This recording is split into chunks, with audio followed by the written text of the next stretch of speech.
In this video, I'm going to show you how to find slope in Google Earth Pro. Now, the first thing you have to do, of course, is find the location of where you want to figure out the slope. So it's this one over here for me. It's this small hill. And then what you want to do is make sure that terrain box is enabled. So go to the bottom left here to layers. And then from here, you can see under layers, you can find terrain at the very bottom under primary database. So check this. There we go. And it's going to basically show you your terrain.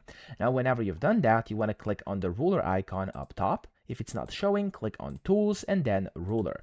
Now, when you do this, you want to go to your Path tool, and what you want to do is basically click once to start the slope. So at the top or the bottom, it doesn't matter. I'm just going to go over here, for example, like that's going to be my start. So I'm going to click on over here.